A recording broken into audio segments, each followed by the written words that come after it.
बोलिए श्री गोवर्धन नाथ की जय।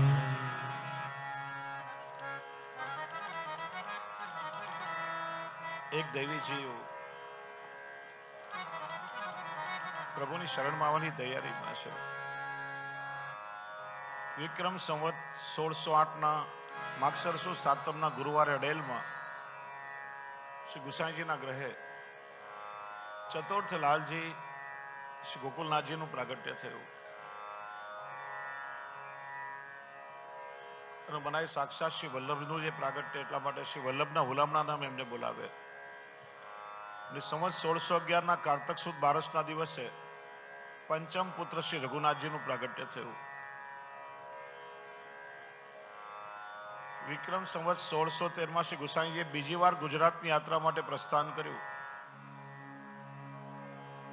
અને એ સમય આપશી જોધપુર થઈને મેવાડ પધાર્યા. એ સમયમાં મહારાણા ઉદયસિંહ મેવાડના ગાદીપતિ હતા અને મેવાડ પ્રદેશમાં આવેલું એક નાનકડું પરગણું જેનું નામ મેડતા 9મી સદીમાં નાશ પામ્યું હતું અને 16મી સદીમાં દુદાજી રાઠોડે ફરીથી એને વસાવ્યું. દુદાજી રાઠોડને 2 પુત્રો થયા, વિરમજી અને રતનસિંહજી. વિરમજીને વીરા અને અજબકોર 2 દીકરી થઈ અને જયમલ નામના પુત્ર થયા. અને રતનસિંહજીને મીરા નામની દીકરી થઈ. આમ મીરાબાઈ અને અજબકોરબાઈ આ બંને પિતરાઈ બહેનો થાય અને સંયોગવશ પછી બંને દેરાણી જેઠાણી થઈ. મેવાડના મહારાણા સાંગાજીના મોટા કુંવર ભોજરાજસિંહ સાથે મીરાબાઈના લગ્ન થયા અને ઉદયસિંહજી સાથે અજબકોરના લગ્ન થયા. ચિત્તોડ ઉપર અકબર બાદશાહના વારંવાર હુમલાઓ થાય એટલે મહારાણા ઉદયસિંહજીએ અરવલ્લીના ડુંગરોમાં ઉદયપુર શહેર વસાવ્યું અને નજીકમાં કુંભલગઢની પાસે સિંહાડમાં તેઓ સપરિવાર વસતા. શ્રી ગુસાઈજી મેવાડ પધાર્યા.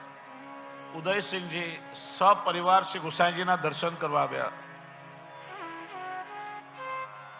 કે છે સમયે અજબકોરબાઈ 20 વર્ષના હતા. મીરાબાઈ અને અજબકોરબાઈ આ બંને શ્રી ગુસાઈજીને દંડવત કરીને ભેટ ધરી. ત્યારે સેવકોએ કહ્યું કે મારા ગુરુદેવ પોતાના સેવકો સિવાય કોઈનું દ્રવ્ય લેતા નથી. મીરાબાઈ મર્યાદા ભક્ત હતા, એમની ભાવનામાં કોઈ ફરક ન પડ્યો, પણ અજબકોરબાઈ પુષ્ટિ ભક્ત હતા. એમને અત્યંત વિરહ તાપ થયો, જ્વર ચડ્યો અને મીરાબાઈ એમની ખબર કાઢવા આવ્યા. હમણાં તો સારી હતી, ઓચિંતું શું થઈ ગયું? અજબકોર કે બેન, મને શ્રી ગુસાઈજીમાં સાક્ષાત કૃષ્ણના દર્શન થયા છે, હું તો એમની સેવક થઈશ. મારી સિંહાડની કોટડીએ એમને પધરાવવાની વિનંતી કરીશ. તારે સેવક ના થવો હોય તો ના થતી, પણ મને હવે ના રોકતી. સવારે અજબકોરબાઈ શ્રી ગુસાઈજીના મુકામે હાજર થયા. શ્રી ગુસાઈજીને વિનંતી કરી, કૃપાનાથ મને શરણમાં લો. દૈવી જીવ જાણે શ્રી ગુસાઈજી આત્મનિવેદન કરાવ્યું. 4 દિવસ સુધી સિંહાડમાં એમના ઘરે શ્રી ગુસાઈજી બિરાજ્યા. 5મે દિવસે આપ વિદાય થવા લાગ્યા. અજબકોરબાઈના કંઠે પ્રાણ આવી ગયા. દાસી સાથે કેવડાવ્યું કે આપ કૃપા કરીને દર્શન દેવા પધારો. ત્યારે શ્રી ગુસાઈજી પાછા પધાર્યા. અજબકોરબાઈએ ચરણ પકડી લીધા, રડવા લાગ્યા, વિનંતી કરી, કૃપાનાથ મને આપના સ્વરૂપમાં એવી આસક્તિ થઈ ગઈ છે કે હવે આપના વગર મારાથી નહીં રહેવાય. આપ જો છોડીને પધારશો, કોઈ પણ ઘડીએ મારા પ્રાણ નીકળી જશે. માટે હવે મારી વિનંતી છે કે કૃપા કરીને આપ અહીંયા બિરાજો. શ્રી ગુસાઈજી આજ્ઞા કરી. અજબ કુંવર, અમારું અહીંયા બિરાજવું શક્ય નથી. અમારે શ્રીજી બાવરે શ્રી નોરી પ્રિયાજીની સેવામાં પહોંચવાનું, હજી અનેક જીવોનો ઉદ્ધાર કરવાનો છે.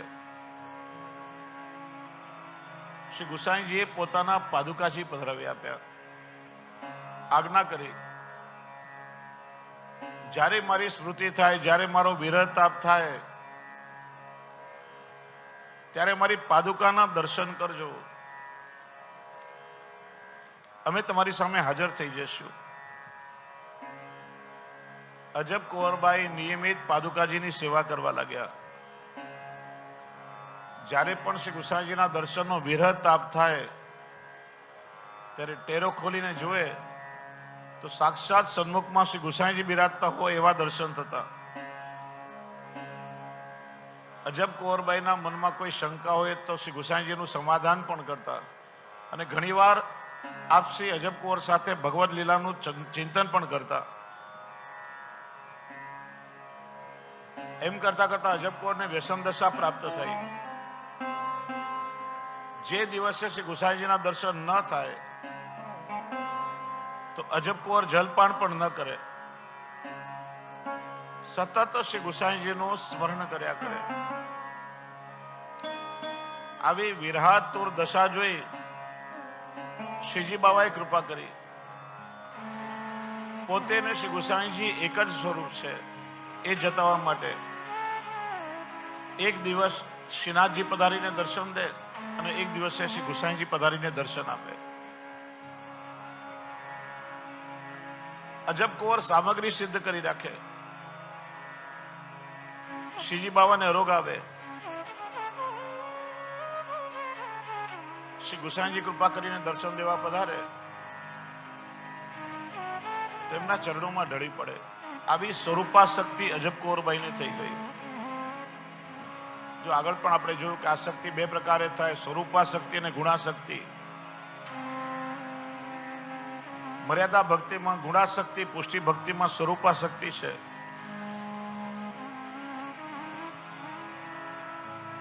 પુષ્ટિ જીવોને પ્રભુના સ્વરૂપમાં પ્રેમ છે. જે સ્વરૂપમાં સ્વરૂપાશક્તિ થાય ક્યારે દૂર ન થાય. કોઈ એક સ્વરૂપમાં આવીને આપણું મન સ્થિર થઈ જાય પછી ક્યારેય વિચલિત ન થાય, ભલે ગમે તે થાય. કોઈ ગમે એટલો પ્રયત્ન કરે, ગમે તેવા સંજોગોમાં પણ આપણું મન એ સ્વરૂપમાંથી વિચલિત ન થાય. કારણ કે જે બધાના થવા જાય એ કોઈના ન થઈ શકે, અને જે એકના થઈ ગયા માનો એને બધું જ મળી ગયું. કબીરજી પણ કહે છે, એક સાધે સબ સધે, સબ સાધે સબ જાય. બધાના થવા જાય, કોઈના એ ન થઈ શકે ને ક્યાંય ના ન થઈ શકે. કોઈનો હાથ ના પકડે, છેવટે એ ભટકતા જ રહે. અને એક સ્વરૂપનો દ્રઢ આશ્રય જેને થઈ ગયો માનો એને બધું જ મળી ગયું. આવી સ્વરૂપાશક્તિ જેને થઈ માનો ને પુષ્ટિ માર્ગનું ફળ મળી ગયું. જો એક ભગવત સ્વરૂપમાં, એક શ્રી વલ્લભના સ્વરૂપમાં, કોઈ એક ભગવદીના સત્સંગમાં એક અનન્યતા હોવી જરૂરી છે. તમે ચારે બાજુ ભટકો, બધાના થવા જાઓ, પછી કોઈ હાથ ના પકડે, અને આજે આમનું સાંભળ્યું, કાલે બીજાનું સાંભળ્યું, પરમ દિવસે ત્રીજાનું સાંભળ્યું. વિચાર ભેદ તો થોડા બહુ રહેવાના જ છે, પછી મન ચક્રાવે ચડે.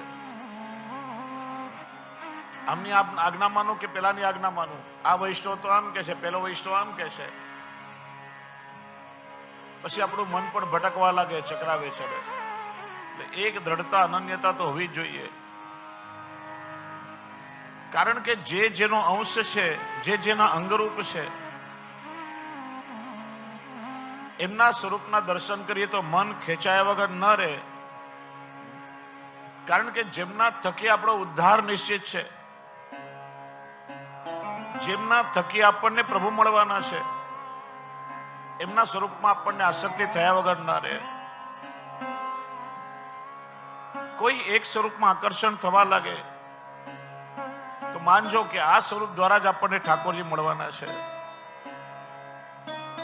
આમના ચરણ પકડીને હું ઠાકોરજીના ચરણ સુધી પહોંચીશ. હવે આ ચરણ છોડીને મારે બીજે નથી ભટકવું. આવી સ્વરૂપાશક્તિ અજબ કૌરબાઈને થઈ હતી શ્રી ગુસાઈજીના સ્વરૂપમાં.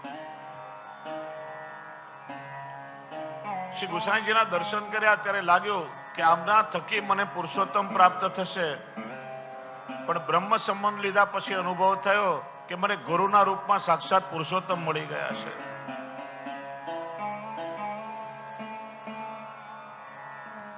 અજબ કૌરને શ્રીનાથજીમાં શ્રી ગુસાઈજીના દર્શન થાય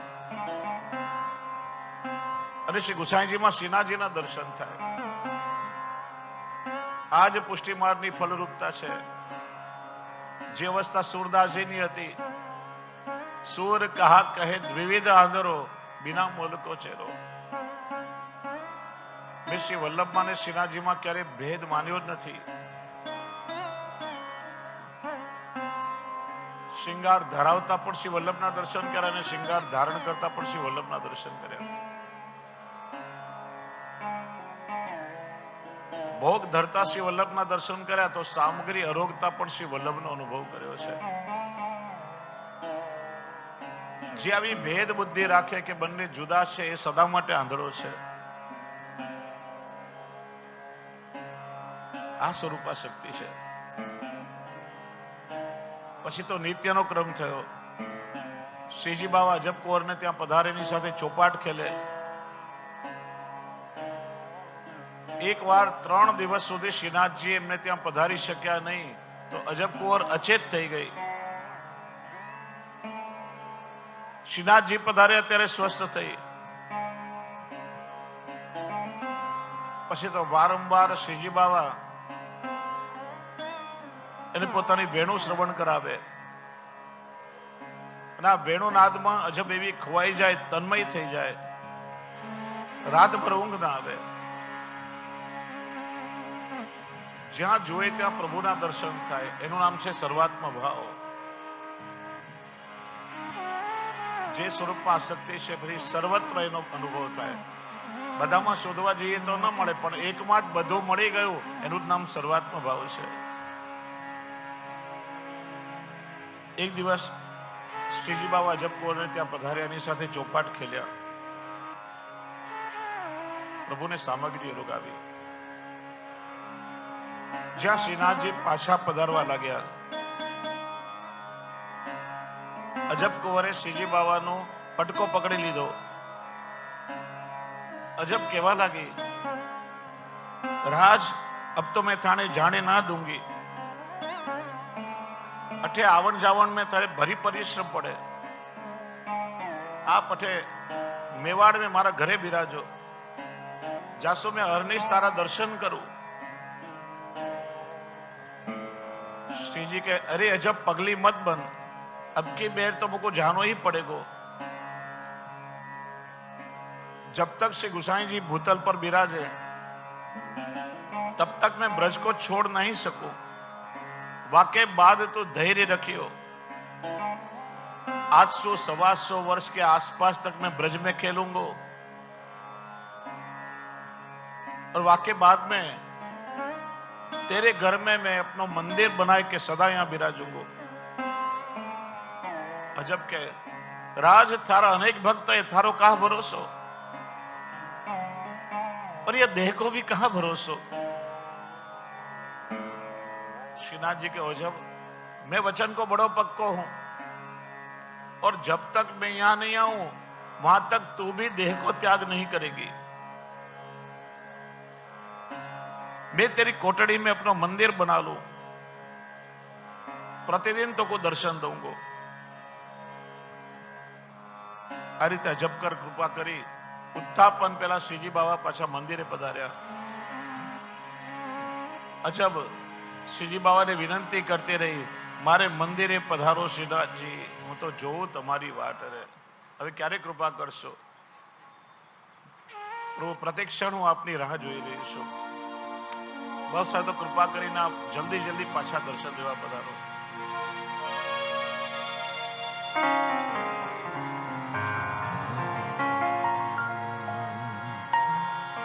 આ વાતને 2 વર્ષ વીતી ગયા. સંવત 1615 શ્રી ગુસાઈજીએ ખટઋતુનો મનોરથ પ્રારંભ કર્યો.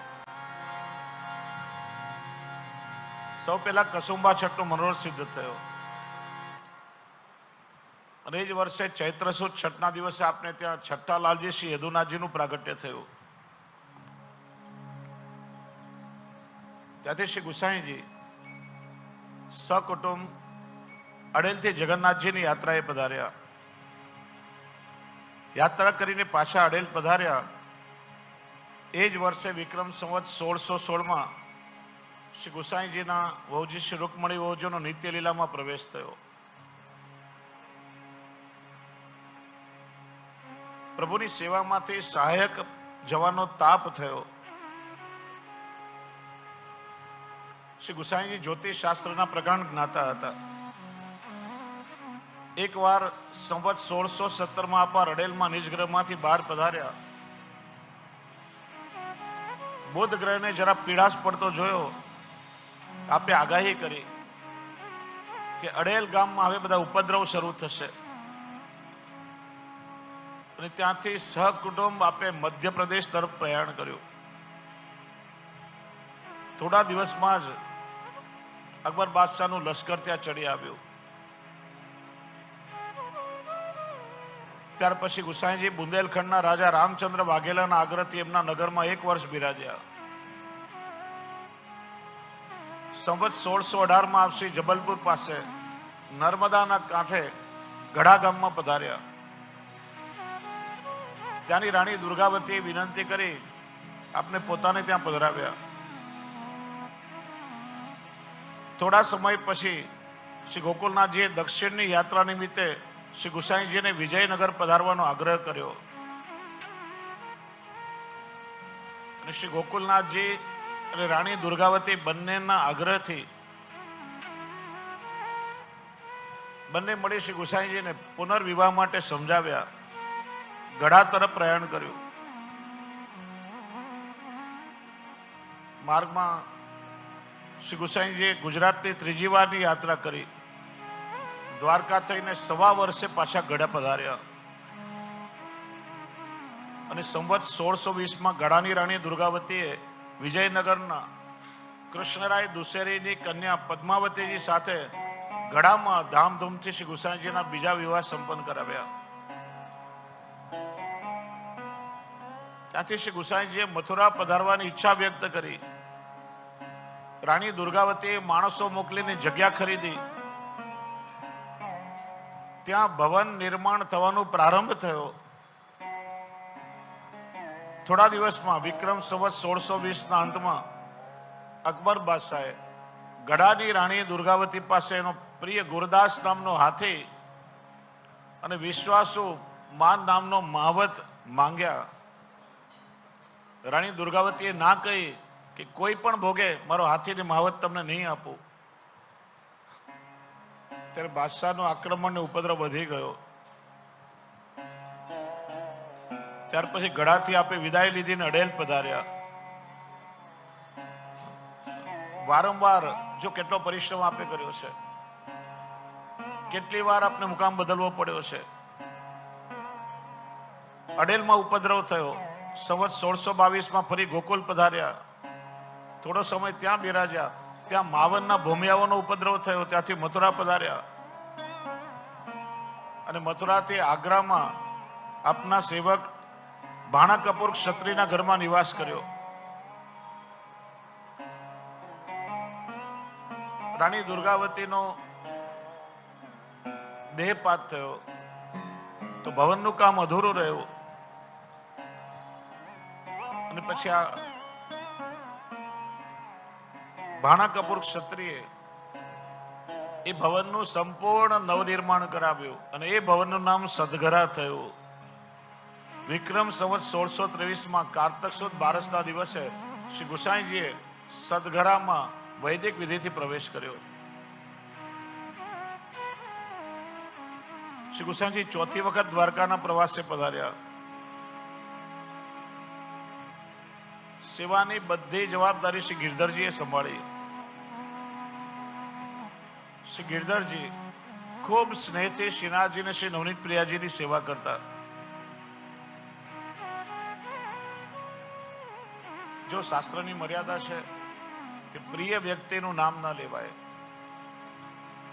અત્યંત પ્રિય વ્યક્તિઓનું નામ લઈને બોલાવીએ તો એનાથી દૂરી સહન કરવી પડે, વિપ્રયોગ સહન કરવો પડે.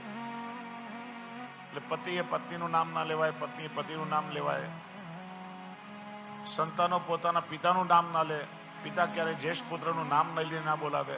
સેવકોએ ગુરુનું નામ ના લેવાય, ગુરુ મુખ્ય શિષ્યનું નામ લઈને ના બોલાવે. શ્રી મહાપ્રભુજી પણ દામોદરદાસને સ્નેહથી દમલા કહેતા. 7 બાળકોના શ્રી ગુસાઈજી જુદા હુલામણા નામ રાખ્યા હતા. શ્રી ગિરધરજીને આપ ગોવર્ધન કહીને બોલાવતા. શ્રી ગોવિંદરાયજીને રાજાજી, શ્રી બાલકૃષ્ણલાલજીને રાજીવ લોચન, શ્રી ગોકુલનાથજીને શ્રી વલ્લભ, એવી રીતે બધા બાળકોના નામ હતા. શ્રી ગિરધરજી એકવાર શ્રીનાથજીના શૃંગાર કરી રહ્યા હતા. શ્રીજી બાબાએ આજ્ઞા કરી, ગોવર્ધન, મથુરામાં નવા ભવનનું નિર્માણ થયું છે, મારે તમારું ઘર જોવા માટે પધારવું છે. શ્રીનાથજીની ઈચ્છા જાણી શ્રી ગિરધરજી ગદગદ થયા. શ્રીનાથજીએ આજ્ઞા કરી, ગોવર્ધન, મારે તમારા પરિવાર સાથે ખેલવું છે, તમારું નવું ઘર જોવું છે, મને તમે મથુરા પધરાવી જાઓ. શ્રી ગિરધરજી આજ્ઞા કરી, કૃપાનાથ, અમારું અહોભાગ્ય, આ સર્વસ્વ તો આપનું જ છે ને, અમારું ઘર ક્યાં છે? આ પ્રસન્નતાથી પધારો. નિત્યક્રમથી પરવારી તત્કાલ શ્રી ગિરધરજીએ રથ તૈયાર કરાવ્યો. શ્રીનાથજીને રથમાં પધરાવવાનો સમય થયો, પણ શ્રીનાથજીને પધરાવવા કેવી રીતે? એક બે વ્યક્તિનું ગજું નથી કે શિખર પરથી નીચે રથમાં શ્રીનાથજીને પધરાવી શકે. શ્રી ગિરધરજીએ વિચાર કર્યો, આ તો મારા પ્રાણ પ્રેષ્ઠ છે, આ સેવા તો મારી છે. શ્રી ગિરધરજીએ શ્રીનાથજીને દંડવત કરીને વિનંતી, કૃપાનાથ, આ મનોરથ પૂરો કરવા માટે આપે થોડા હળવા થવું પડશે. અને આશ્ચર્ય કે શ્રીજી બાબા એકદમ હળવા ફૂલ થઈ ગયા. શ્રી ગિરધરજીએ શ્રીનાથજીને પોતાના ખભા પર પધરાવ્યા અને સડસડાટ ગિરિરાજજી પરથી નીચે ઉતર્યા. શ્રીનાથજીને રથમાં પધાર્યા. બધાને આશ્ચર્ય થયું. સ્વયં સારથીની જગ્યાએ શ્રી ગિરધરજી બિરાજ્યા, રથ હંકાર્યો. ત્યારે શ્રીનાથજીએ આજ્ઞા કરી, ગોવર્ધન, મારા ભારને તો કેવલ તમે જ ઉપાડી શકો. માર્ગમાં પરિશ્રમ ભોગની સામગ્રીઓ રોગાવતા જાય છે. શ્રી ગિરધરજીના મનમાં અનેક મનોરથ થઈ રહ્યા છે. પ્રભુ આપણા ઘરે બિરાજશે, કેવા કેવા મનોરથ કરશું, કેવી કેવી રીતે લાડ લડાવશું. આજે પ્રભુ પોતાના જ ઘરમાં પધારી રહ્યા છે. સંવત 1623 મહાવદ સાતમના ગુરુવારે મથુરામાં શ્રીનાથજીને તુલસી ચોતરાના સ્થાપના પધરાવવામાં આવ્યા. ગુપ્ત રૂપે પધરાવ્યા છે, કારણ કે મ્લેચ્છોનો ઉપદ્રવ ઘણો બધો ચાલી રહ્યો છે. રાત્રે ખાનગીમાં સદઘરાની પાછળની ભેદ તોડી શ્રી ગિરધરજીએ શ્રીનાથજીને ગુપ્ત રૂપે સદઘરામાં પધરાવ્યા. બધા જ ઘરના પ્રસન્ન થઈ ગયા. પરિવારના બધા જ વહુજી બેટીજી રાજભોગની સામગ્રી સિદ્ધ કરી રહ્યા હતા. બધા દ્વાર પર ભાગતા ભાગતા આવ્યા. પ્રભુને રાયલુણ ઉતાર્યા. નજર ઉતારી તરત જ ખરમંડાને ખીરની સામગ્રી સિદ્ધ કરીને ભોગ ધરાવી. સમગ્ર સદગરામાં આનંદ ઉત્સવ છવાઈ ગયો. બધા જ શ્રીનાથજીનો પાટોત્સવ મનાવી રહ્યા છે, ગાઈ રહ્યા છે કે આજ મારા મંદિરિયામાં મહાલે શ્રીનાથજી, જોને સખી કેવા રૂમઝૂમ ચાલે શ્રીનાથજી. આજ મારા મંદિરિયામાં મહાલે શ્રીનાથજી, આજ મારા મંદિરિયામાં મહાલે શ્રીનાથજી, જોને બેને કેવા રૂમઝૂમ ચાલે શ્રીનાથજી, જોને સખી કેવા રૂમઝૂમ ચાલે શ્રીનાથજી. આજ મારા મંદિરિયામાં મહાલે શ્રીનાથજી, આજ મારા મંદિરિયામાં મહાલે શ્રીનાથજી.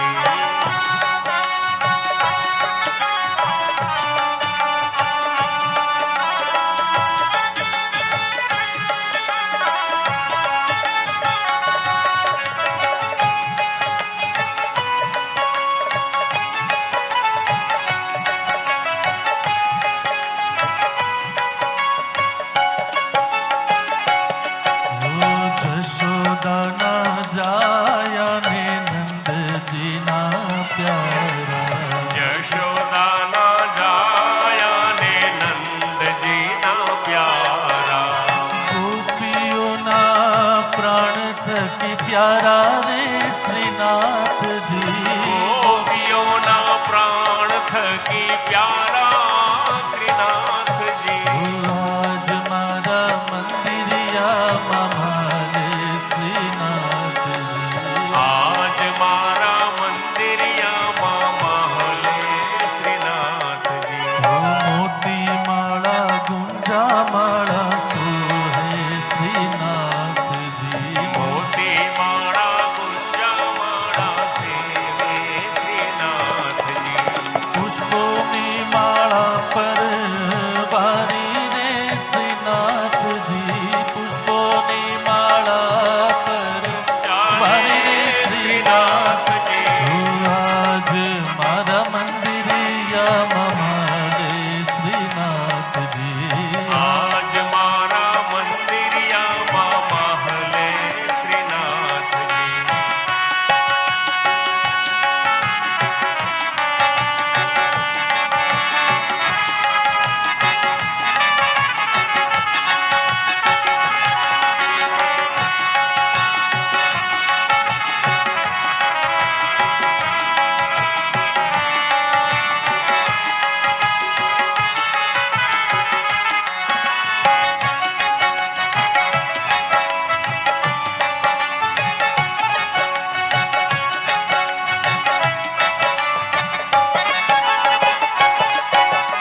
કાને કુંડળ માથે મુંગટ સોહે શ્રીનાથજી, કાને કુંડળ માથે મુકુટ સોહે શ્રીનાથજી.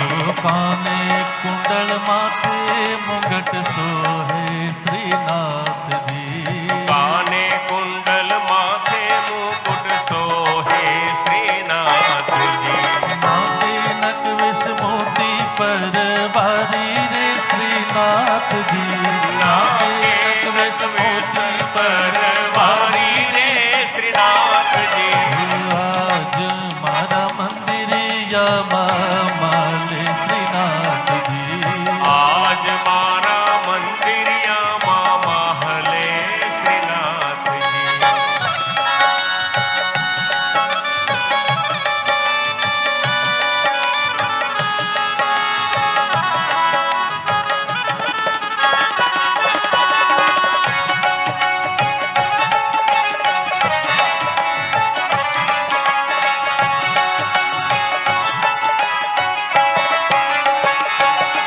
શ્રી વલ્લભના સ્વામી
ચાલી રહ્યો છે, ખેલના દિવસો શરૂ છે.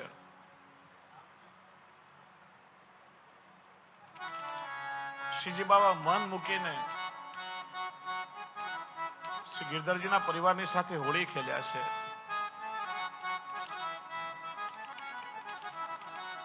વિવિધ પ્રકારે બધા શ્રીજી બાબાને ખેલાવી રહ્યા છે.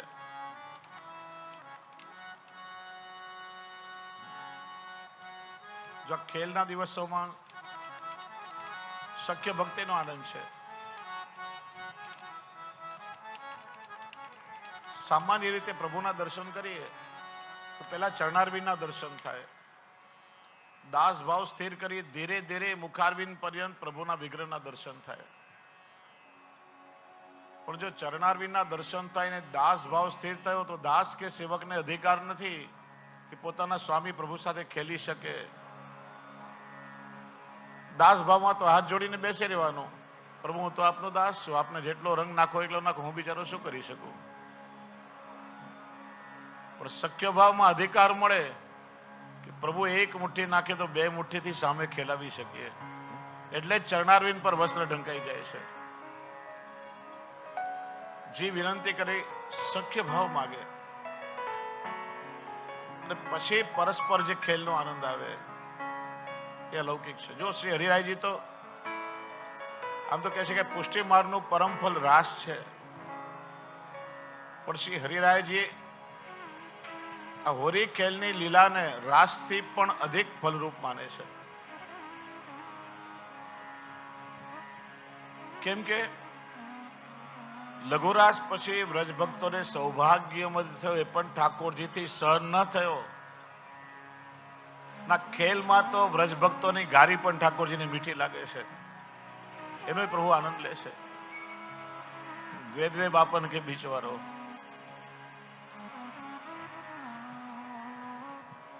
લઘુરાસ પછી પ્રભુ અંતર્ધાન થયા તો વગડે વગડે ગોપીજનો શોધી રહ્યા છે ને છતાંય ઠાકોરજી મળ્યા નહીં જલ્દી. નહીં તો પ્રભુની પોટલીને પિચકારીના મારથી બચવા માટે વ્રજ ભક્તો ભાગે તે સામેથી ઠાકોરજી પ્રગટ થઈને એમને ઘેરી લે, સામેથી કૃપાનું દાન કરે. એટલા માટે વિશેષ ફલરૂપ લીલા છે. પણ ખેલ સંપન્ન થયા પછી પાછું એ વસ્ત્ર આપણે હટાવી લઈએ છીએ અને ચરણારવિંદના દર્શન થતા મૂળ દાસ ભાવની સ્થિતિમાં પાછા આપણે આવીએ. કેમ કે કાલે પણ કહ્યું બધાનો પાયો એ દાસ ભાવ છે. એમાં જ પ્રભુના શ્રમને સુખનો વિશેષ વિચાર થઈ શકે. કોઈ શ્રીનાથજીને ચોવાની ચોળી ધરાવી, શ્રીનાથજીએ કટી પર બાંધેલી પોટલીમાંથી ગુલાલ બેલ ઉડાડ્યા, સામ સામે પિચકારીઓ તણાઈ, કોઈએ ભગવારો ગાવ્યા, કોઈએ સ્નેહથી પ્રભુના કપોલ પર ગુલાલ લગાડ્યો. શ્રીનાથજી મન મૂકીને શ્રી ગિરધરજીના પરિવાર સાથે જે હોરી ખેલી રહ્યા છે. બધા વહુજી બેટીજીએ નક્કી કર્યું આજે તો જેટલું સુખ મળે એટલું લેવું છે, કોઈ કસર નથી છોડવી. આજે તો મનમાં જેટલા મનોરથો જાગે બધા જ પૂરા કરી લઈએ. કોઈ વહુજીએ શ્રીનાથજીને ચોવાની ચોલી ધરી, કોઈએ ઓઢણી ઓઢાડી, કોઈએ શ્રીનાથજીના મસ્તક પર ટીકો ધર્યો, કોઈએ શ્રીનાથજીના કર્ણમાં ઝુમકી ધરી, એક બેટીજીએ શ્રીનાથજીને નથડી ધરાવી. શ્રીનાથજી ચમક્યા, આ તમે શું કરી રહ્યા છો? તમારો શું મનોરથ છે? ત્યારે બધાએ કહ્યું શ્રી બાવાને સાવરી સખી બનાવી દીધા, એવો લૌકિક શ્રૃંગાર કર્યો.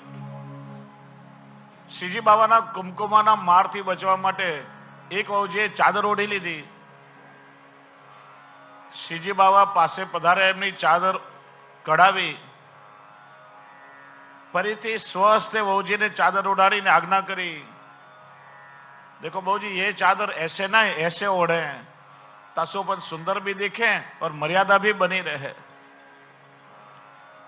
ત્યારથી વલ્લભકુલ પરિવારમાં જનાનામાં ચાદર ઓઢવાની એક અનોખી પ્રથા શરૂ થઈ. આ બધાને ગમ્યું. આ અલૌકિક સુખ શ્રી ગિરધરજીના પરિવારને શ્રીજીએ આપ્યું. શ્રી ગિરધરજીએ વિચાર્યું કે મારા આખા પરિવાર પર પ્રભુએ આટલી કૃપા કરી, મારા ઘરને નિજ ગ્રહ માનીને પધાર્યા, એના બદલામાં હું પ્રભુને શું ધરી શકું? શ્રી ગિરધરજીએ પોતાના આખા પરિવારને એકત્ર કર્યો અને પોતાની તમામ સંપત્તિ એકત્ર કરી અને સર્વસ્વ સમર્પણ કર્યું. બધું શ્રીનાથજીના ચરણોમાં ભેટ ધરી દીધું. જેટલા આભૂષણો જે કંઈ હતું બધું શ્રીનાથજીને ધરી દીધું. એ સમયે નાનકડા કમળા બેટીજી પાસે ભૂલથી સોનાની નથડી રહી ગઈ તો શ્રીનાથજી એ પણ માગી લીધી. આ તમારી નથડી મને બહુ ગમે છે, આપી દો. અને કે એ સમયે સદગરામાં સમર્પણ કરવામાં આવેલા તમામ આભૂષણો એક સુંદર પીશવાઈમાં મળી લેવામાં આવ્યા છે.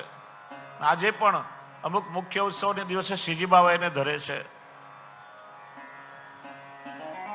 આ અલૌકિક સમર્પણનું દર્શન કરવા આવેલા આગ્રાના ભાણા કપૂર બહુ સાધન સંપન્ન વૈષ્ણવ હતા.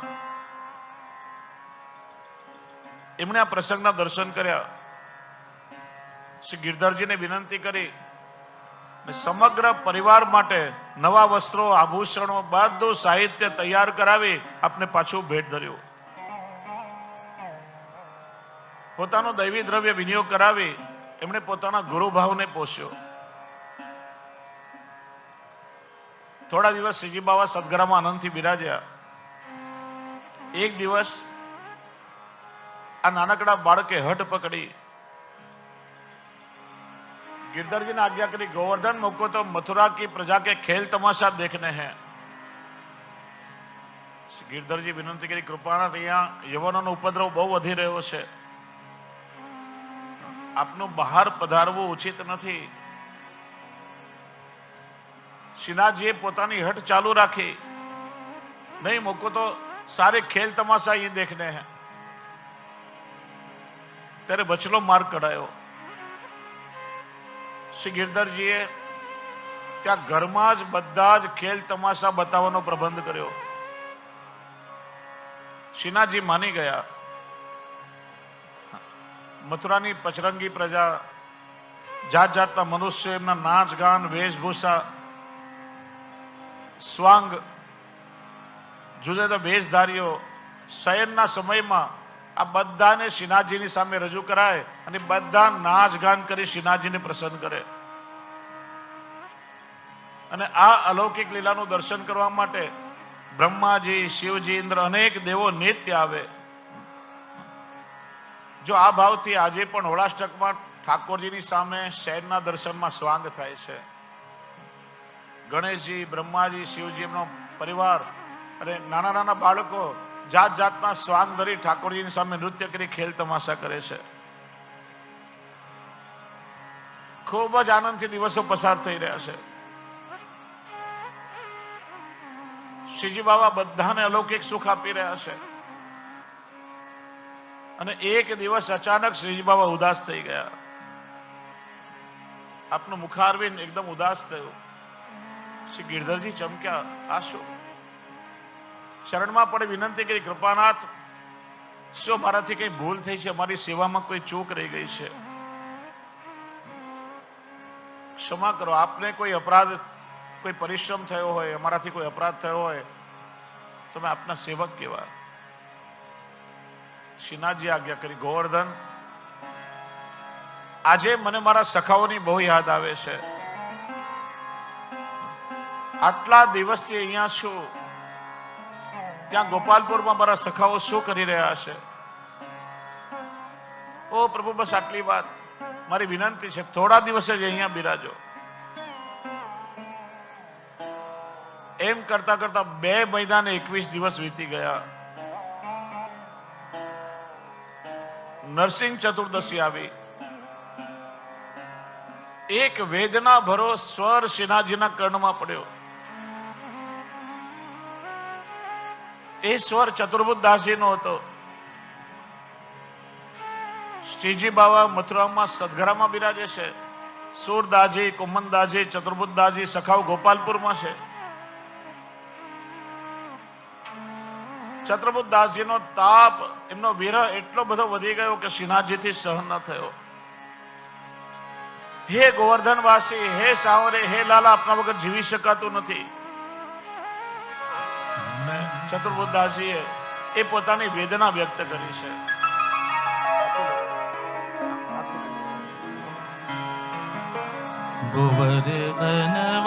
गोवर्धनवासी सावर लाल, तुम बिन रहो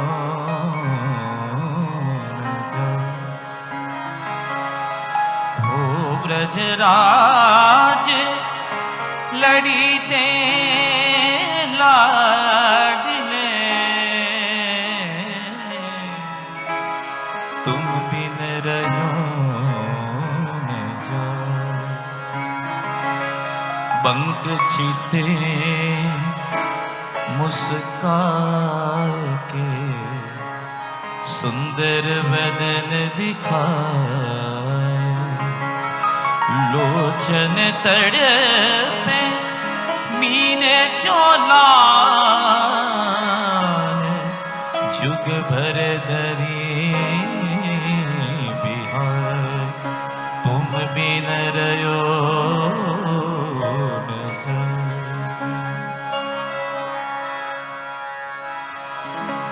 सप्त स्वर बंदान सो मोहन वेणु बजाय, सुरत सुहाई बांधी के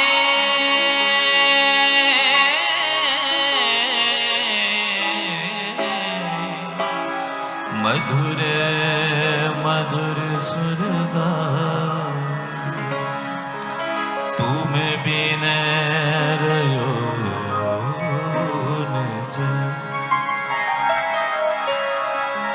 रसिक रसीली बोलनी गिरि चढ़ गैया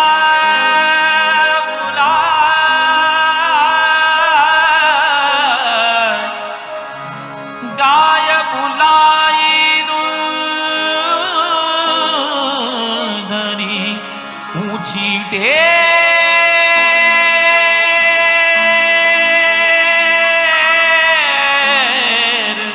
सुना,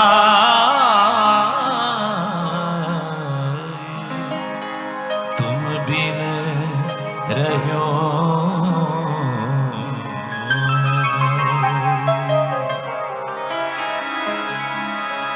दृष्टि पड़ी जा दोस्ते तब ते रुचे ना, रजनी नीदन आवरी एही बिसरे भोजन पान, तुम बिन रहो न जाओ।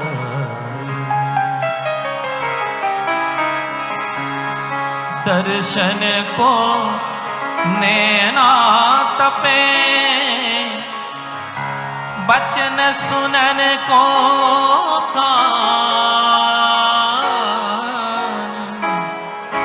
मिलिबे को हियरा तपे, ये जीवन प्राण, तुम बिन रहो न जाओ। पूरन शशि मुख देख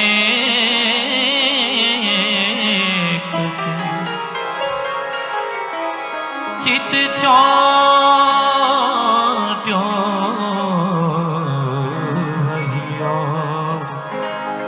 सुधा रूप सुधा रस पान को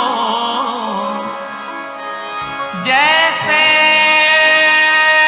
चंद्र चकोर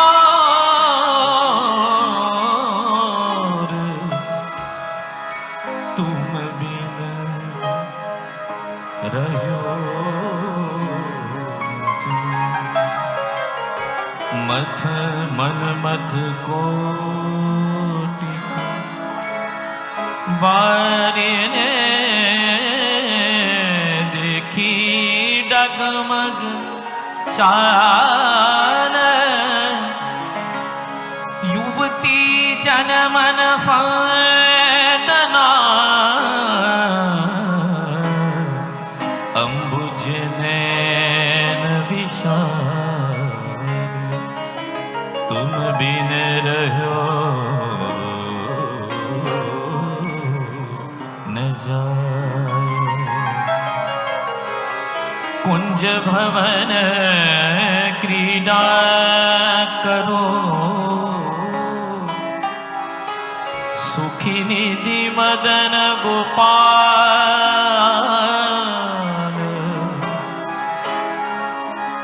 हम वृंदावन मालती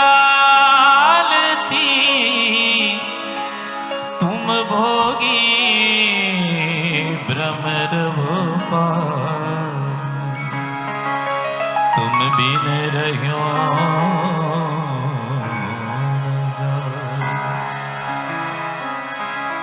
यह रट लागी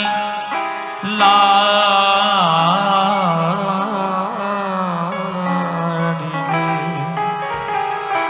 जैसे चातक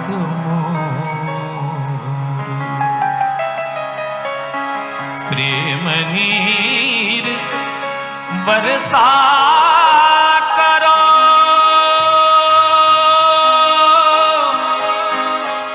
नवगन नंद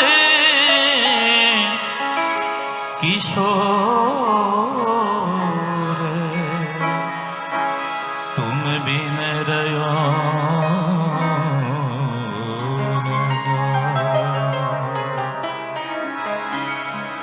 युग युग विचर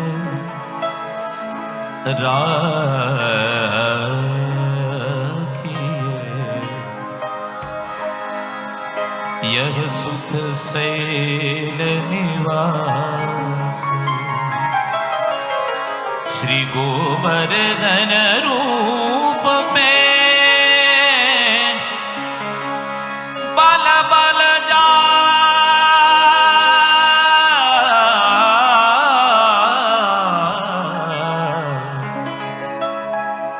चतुर्भुज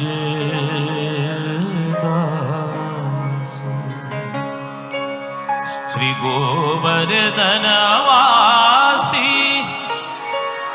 सावरे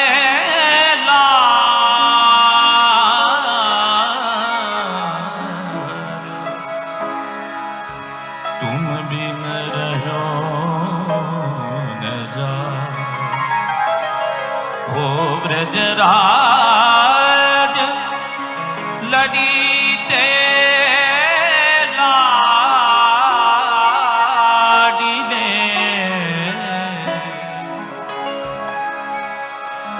तुम बिन रहो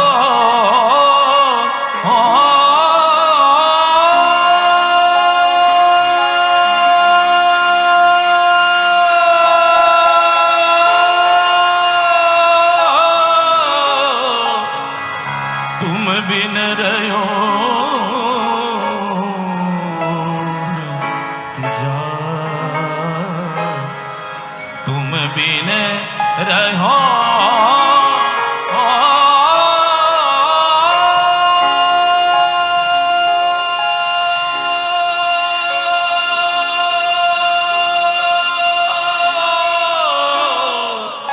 तुम बिन रहो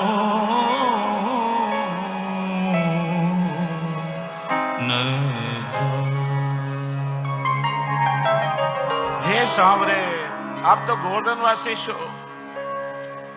અને આપ આપના સખાઓને છોડીને ક્યાં પધાર્યા પ્રભુ? આપના વગર જીવવું હવે અસંભવ છે. આપે જો હવે પધારવામાં વિલંબ કર્યો, તમારા પ્રાણ નીકળી જશે. આપના વગર હવે નથી રહેવાતો. કૃપા કરીને જલ્દી દર્શન આપો. જ્યાં આ શબ્દો શ્રીનાથજીએ સાંભળ્યા, શ્રીજી બાબા વ્યાકુળ બની ગયા. ગિરધરજીને બોલાવીને આજ્ઞા કરી, ગોવર્ધન હવે તમે કંઈ પણ કરો, પણ મારે તો આજે જ વ્રજમાં જવું છે.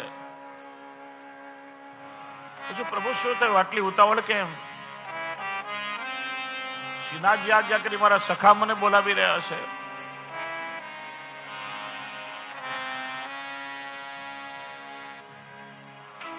ગિરધરજી વિચાર્યું, થોડા દિવસ હજી પ્રભુ અહીંયા બિરાજે તો સારું. કેટલું સુખ પ્રભુ આપી રહ્યા છે. આવું સુખ હવે ફરી ક્યારે મળશે? શ્રીનાથજી આજ્ઞા કરે, હવે જો મને પધારવામાં વિલંબ થશે તો મારા સખાના પ્રાણ નીકળી જશે. અને કાકાજીના પધારવાનો પણ સમય થઈ ગયો છે. અને કાકાજી જોશે કે હું મંદિરમાં નથી બિરાજતો તો એમને પણ બહુ શ્રમ થશે. વિનંતી કરી, કૃપાનાથ આપ રાજભોગ આરોગીને પધારો તો સારું. નામ અમને શીઘ્ર ગોપી વલ્લભ ભોગ ધરીને રથમાં પધરાવો. અમે આજે રાજભોગ સાંજે શયનભોગની સાથે રોકશું. આપ જલ્દી રથ તૈયાર કરાવો. હવે કાકાજી પધારતા જશે. ફરી પાછો પહેલાની જેમ રથ તૈયાર થયો.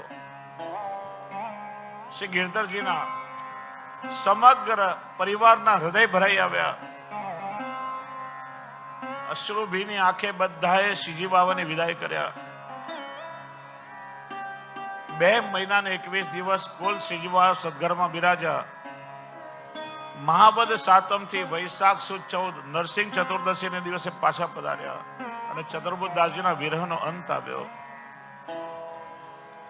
કહે છે કે આજે પણ શ્રીનાથજીના મંદિરની આસપાસ આ પદ ગાવાની મનાઈ છે.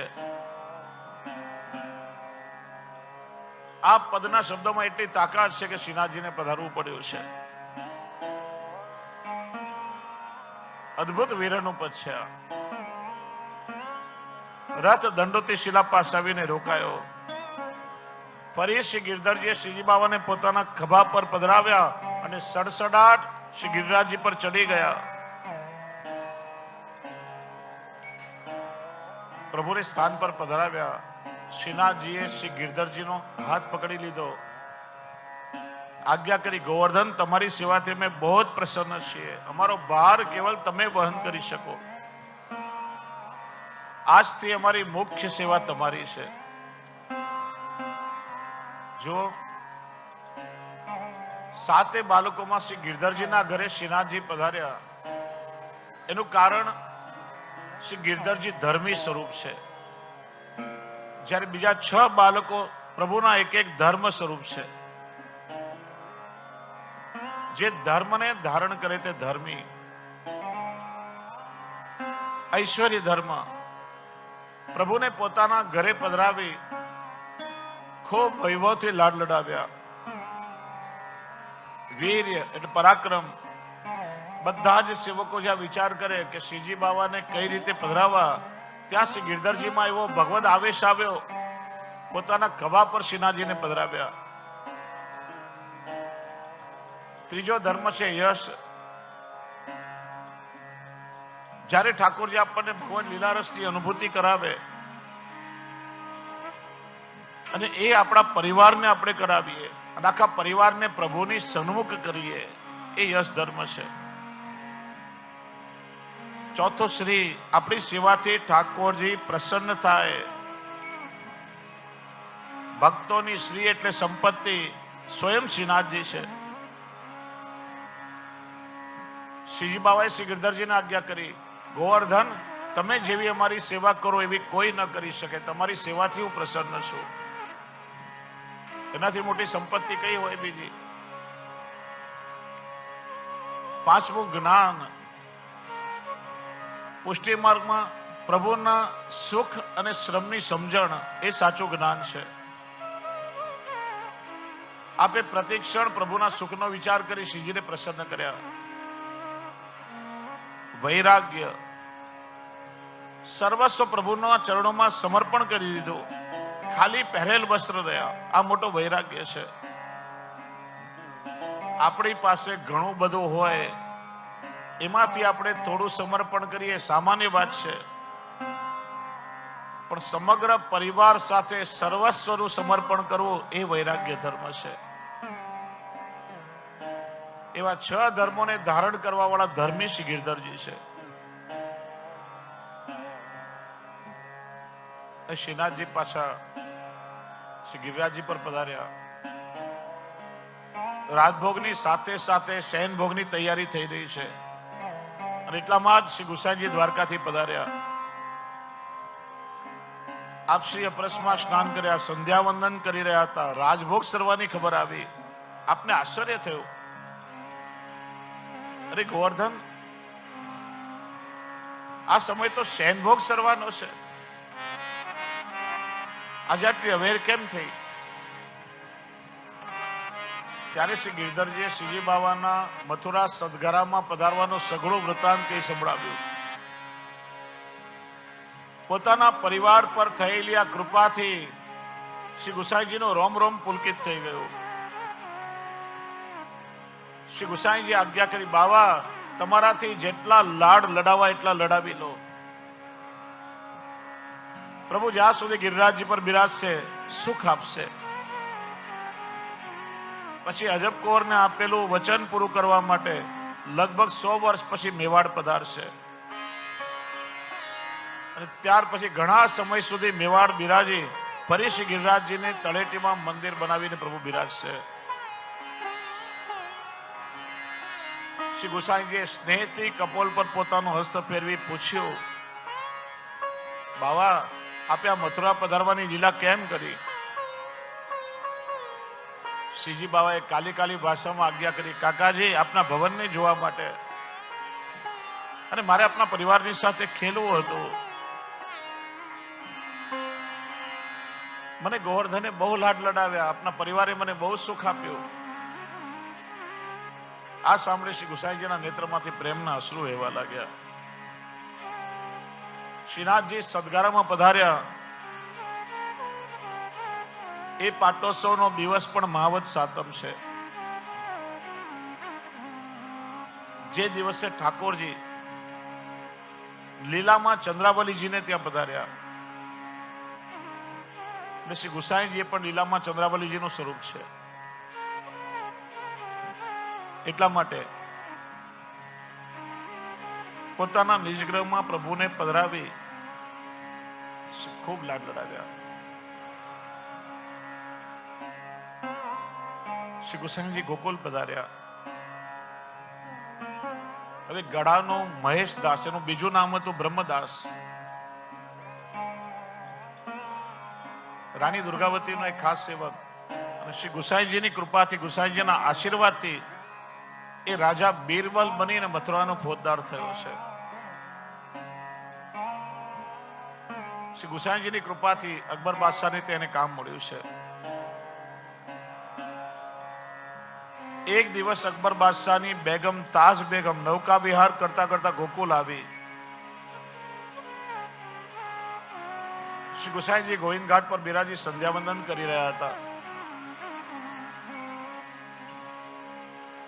અને સાથેના કોઈએ કહ્યું, અરે આ તો એ જ હિન્દુઓના મહારાજ છે, જે બહુ મોટા ચમત્કારી છે, જેમણે પ્રભુને પોતાના વશમાં કરી રાખ્યા છે. નાવ ઉભી રખાવી, ઉપર આવી શ્રી ગુસાઈજીને દંડવત પ્રણામ કર્યા. વિનંતી કરી, મહારાજ, મારા પતિ અકબર મારી સામે પણ જોતા નથી. મારી ઈચ્છા છે કે મારા વશમાં થઈ જાય. મેં સાંભળ્યું છે કે આપનો એવો પ્રભાવ છે કે આપ જે કહો છો એ થઈ જાય છે. મને કોઈ એવો મંત્ર આપો અથવા મને એવું કોઈ તાવીજ બનાવીને આપો કે જેનાથી મારો પતિ મારા વશમાં થઈ જાય. શ્રી ગુસાઈજીએ કાગળમાં પોતાના સ્વસ્થી કંઈ લખ્યું. તાજ બેગમને એ કાગળ ઘડી કરીને આપ્યો તાજ બેગમે માદળિયામાં એ કાગળને પહેરી લીધો. એવો ચમત્કાર થઈ ગયો કે જે બાદશાહ એનાથી દૂર રહેતા હતા પૂરી રીતે તાજ બેગમના વશમાં આવી ગયા. જેમ તાજ બેગમ કે એ પ્રમાણે બાદશાહ કરે. અને બીજી રાણીઓની ઈર્ષા થવા લાગી. લાગે છે કે આણે બાદશાહ પર કોઈ કામણ ટુમણ કર્યું છે. જે દિવસથી પેલા હિન્દુઓના ફકીરનું તાવીજ આણે પહેર્યું છે એ દિવસથી બાદશાહનો ગુલામ બની ગયો છે. બધી બેગમોએ ભેગાથી બાદશાહના કાન ભર્યા કે તાજ બેગમ પેલા હિન્દુઓના પીર વિઠ્ઠલનાથજી પાસે જઈને આવી છે. નક્કી એને તમારા પર કોઈ કામણ ટુમણ કર્યું છે. બાદશાહે તાજ બેગમ પાસે પેલું તાવીજ મંગાવ્યું, ખોલ્યું, એમાંથી કાગળ નીકળ્યો. બાદશાહે વાંચ્યો તો પછી ગુસાઈજીએ લખ્યું હતું, कामन टामन टोटका और सब कछु डारो धोए और पति कहे सो कीजिए आपी ते वश होए. પતિને વશમાં કરવા માટે કોઈ વશીકરણ યંત્ર મંત્ર તંત્રની આવી જરૂર નથી, કોઈ તાવીજની જરૂર નથી. બસ તમારો પતિ જેમ કે પતિની આજ્ઞામાં રહો તો એની મેળે તમારો પતિ તમારા વશમાં થઈ જશે. વિચાર કરો, શ્રી ગુસાઈજીનો આ પત્ર એને પોતાની પાસે રાખ્યો અને એનો પતિ વશમાં થઈ ગયો, પતિ રીઝી ગયો. તો શ્રી મહાપ્રભુજી આપેલા સૂત્રો પર એમની આજ્ઞા પર આપણે ચાલીએ તો આપણા પતિ, આપણા પ્રાણપ્રિય ઠાકોરજી આપણા વશમાં ના થઈ જાય. શ્રી મહાપ્રભુજીએ પણ ઠાકોરજીને વશમાં કરવાની રીતિ આપણને શીખડાવી છે. જો આપણે પણ પ્રતિક્ષણ આપણા પ્રભુના સુખનો વિચાર કરીએ, પ્રભુ આપણા અલૌકિક પતિ છે, તો આપણા પ્રાણ પ્યારા પણ આપણા વશમાં થઈ જાય. આ કાગળ જોઈને બાદશાહ પ્રભાવિત થયો. શ્રી ગુસાઈજીના દર્શન કરવા આવ્યો. એક અમૂલ્ય મણિ શ્રી ગુસાઈજીના ચરણમાં ભેટ ધર્યો અને શ્રી ગુસાઈજીએ લઈને જલમાં યમુનાજીમાં પધરાવી દીધો. બાદશાહ નારાજ થયો. અરે ન રાખવો હતો તો ના કેવી હતી?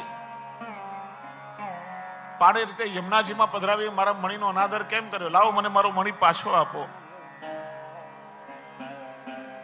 શ્રી ગુસાઈજીએ યમુનાજીમાં પોતાના બંને હાથ પધરાવી અંજલિ બહાર કાઢી તો ખોબો ભરીને એટલા બધા મણી પધરાવ્યા અને બાદશાહની સામે મૂક્યા. લો, તમારો જે મણી હોય એમાંથી લઈ લો. બાદશાહ અચંબામાં પડી ગયો અને ત્યારથી શ્રી ગુસાઈજી પ્રત્યે અને હિન્દુ ધર્મ પ્રત્યેના મનમાં શ્રદ્ધા ઓર વધી ગયા. અને પછી પોતાના માનીતા બીરબલ દ્વારા અને શ્રી ગુસાઈજીની સાથે પોતાની નિકટતા જાળવી રાખી. વિક્રમ સંવત 1627 બીરબલના આગ્રહથી શ્રી ગુસાઈજી દિલ્હી પધાર્યા. અકબર બાદશાહે શ્રી ગુસાઈજીનું ભવ્ય અદ્ભુત રાજ્ય સન્માન કર્યું. ત્યાર પછી વિક્રમ સંવત 1628 કારતક વદ આઠમના દિવસે શ્રી ગુસાઈજીના બીજા બહુજી પદ્માવતીજી દ્વારા 7મા પુત્ર શ્રી ઘનશ્યામલાલજીનું પ્રાગટ્ય થયું.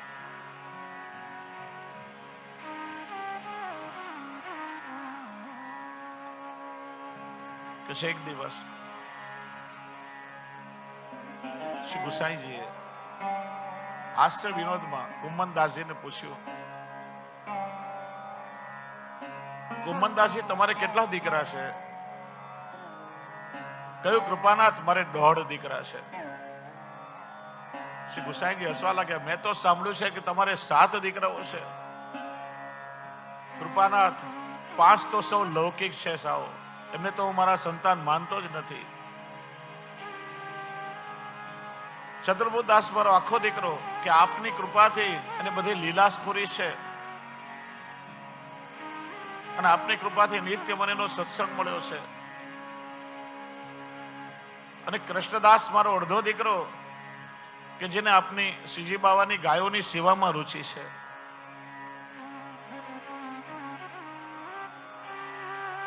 પછી એમને શ્રી ગુસાઈજીને પૂછ્યું, કૃપાનાથ, આપણા પરિવારમાં ને આસપાસ અનેક લોકો રહેતા હોય, ખબર કઈ રીતે પડે કે આપણે કોનો સંગ કરવો? બાહ્ય આચરણથી ન સમજાય. શ્રી ગુસાઈજી આજ્ઞા કરી. કુમનદાસજી, હું આપને એક પ્રાચીન વાર્તા કહું છું. એક શેઠની એકની એક દીકરીને નાનપણમાં એની માતા મૃત્યુ પામી. એ શેઠે બહુ લાડ પ્યારથી પોતાની દીકરીનો ઉછેર કર્યો. દીકરી પરણવા લાયક થઈ. વિચાર્યું એકની એક દીકરી છે, ધામધૂમથી લગ્ન કરવા છે, કોઈ સારો એના યોગ્ય મુહૂર્ત મળવો જોઈએ. એના ગામમાં 4 બ્રાહ્મણો રહેતા હતા. એક બ્રાહ્મણ આવ્યા, શેઠજી, હું પૂર્વ દિશા તરફ જાઉં છું યજમાની માટે, કોઈ મારા લાયક સેવા હોય તો કહો. શેઠજી કહું, જુઓ, આ મારી દીકરી પરણવા લાયક થઈ છે, તમે જાઓ છો તો એના યોગ્ય કોઈ સારો મુહૂર્તિયો મળે તો તમે નક્કી કરી લેજો. એમ પાકું ને હું નક્કી કરી આવું ને? હા, તમે નક્કી કરી લેજો. એ રવાના થયો. 2-4 દિવસમાં બીજા બ્રાહ્મણ આવ્યા, શેઠજી, હું પશ્ચિમ તરફ જાઉં છું, મારા લાયક કઈ કામ હોય તો કેજો. જાઓ છો તો મારી દીકરી પરણવા લાયક થઈ છે, એના યોગ્ય કોઈ સારો ખાનદાન મુહૂર્ત હોય તો તમે શોધીને નક્કી કરી આવજો. નક્કી કરી લઉં? હા, તમે નક્કી કરી આવો, શું છે. પછી ત્રીજા બ્રાહ્મણ આવ્યા, શેઠજી, હું ઉત્તર તરફ જાઉં છું યજમાની માટે, એ કામકાજ હોય તો બતાવો કે મારી દીકરી પરણવા લાયક થઈ છે, કોઈ યોગ્ય વર મળે તો શોધીને નક્કી કરી આવજો. પાક્કું શેઠજી, હું નક્કી કરીને આવું? હા, તમને છૂટ છે. ચોથા બ્રાહ્મણ આવ્યા, શેઠજી, હું દક્ષિણ તરફ જાઉં છું, એ બાજુનો એ તરફનું કોઈ કામ હોય તો બતાવો કે મારી દીકરી પરણવા લાયક થઈ છે, કોઈ સારો મુહૂર્તિયો મળે ને તો શોધીને નક્કી કરી લેજો. 4 બ્રાહ્મણો 4 દિશામાં ઉપડ્યા. ચારે બ્રાહ્મણો ઠેકાણું નક્કી કરી અને પાછા એક સાથે આવ્યા. અને શેઠજી કે, જો શેઠજી, તમે કહ્યું હતું ને તમારી દીકરી માટે અમે મુહૂર્તિયો શોધીને લાવ્યા છીએ, અને ફલાણો દિવસ વિવાહનો નીકળ્યો છે, બધા એક જ મુહૂર્ત બતાવ્યું. બોલો. શેઠજી વિચારમાં પડ્યા, મારી એક દીકરી 4 મુહૂર્તિયા સાથે કઈ રીતે પરણાવું? પેલા બ્રાહ્મણ કહેવે તો જે થયું અમે તમારા કહેવાથી નક્કી કર્યું હતું, અમારું વચન ના ફરે. તમે જો અમે બતાવેલી જગ્યા પર તમારી દીકરી ન પરણાવો, અમે મારા પ્રાણ આપશું, તમને બ્રહ્મત્યા લાગશે. શેઠજી મૂંઝવણમાં પડ્યા, હવે કરવું શું? ઘરેથી નીકળી પડ્યા. આના કરતા હું ઘર બાર છોડીને ચાલ્યો જાઉં, એવું ધર્મ સંકટ આવ્યું. માર્ગમાં કોઈ એક સિદ્ધ પુરુષ એમને મળ્યા, એમને વંદન કર્યા, ચિંતિત મોઢું જોયું, પૂછ્યું, બધી વાત કરી. સારું, હું તમને એનો ઉપાય કરી આપું. તમે એક દિશા તરફ નીકળો અને માર્ગમાં જે કોઈ તમને પહેલા મળે, માણસ, પશુ, પક્ષી, જે પહેલા મળે એને પકડી એના તમારી ઓરડીમાં મૂકી દો. શેઠજી નીકળ્યા પૂર્વ તરફ તો રસ્તામાં એક કૂતરી મળી, પકડીને લાવ્યા, ઓરડીમાં પૂરી. પશ્ચિમ તરફ નીકળ્યા તો માર્ગમાં એક બિલાડી મળી, એને પકડીને લાવ્યા, ઓરડીમાં પૂરી. ઉત્તર તરફ નીકળ્યા, ગધેડી માર્ગમાં મળી, એને પકડીને લાવ્યા, ઓરડીમાં પૂરી. પેલા સિદ્ધ પુરુષે કહ્યું, કામ કરો, એ ઓરડીમાં તમારી દીકરીને અંદર મૂકો અને બહારથી બારણું બંધ કરી દો. કૂતરી, બિલાડી ને ગધેડી સાથે શેઠજીએ પોતાની દીકરીને પણ ઓરડામાં મૂકી, બારણું બંધ કર્યું. અને લગ્નના દિવસે સવારે પેલા સંતે કહ્યું કે હવે તમે બારણું ખોલો. બારણું ખોલ્યું તો એક સરખી 4 દીકરીઓ માંથી નીકળી, જરાય ફેર નહીં, આપ બેહુ એક સરખી. અને ચારેના ધામધૂમથી શેઠજીએ 4 ઠેકાણે લગ્ન કરી દીધા. 2 મહિના પછી શેઠજી વિચાર્યું કે આમાંથી મારી અસલ દીકરી કઈ હશે. મારી દીકરીને મળી આવું, કુશળ સમાચાર પૂછી આવું. શેઠજી નીકળ્યા પૂર્વ તરફ, દીકરીના ઘરે આવ્યા, કુશળ સમાચાર પૂછ્યા, જમાઈને પૂછ્યું બધું બરાબર છે ને? કે આમ તો બહુ સારી છે, કોઈ તકલીફ નથી, ઘરનું બધું કામકાજ સંભાળી લીધું છે, પણ જો કોઈ એના છંછેડે ને તો પછી એનું બોલવાનું બંધ જ ના થાય. શેઠજી સમજી ગયા ને તમે સમજી ગયા.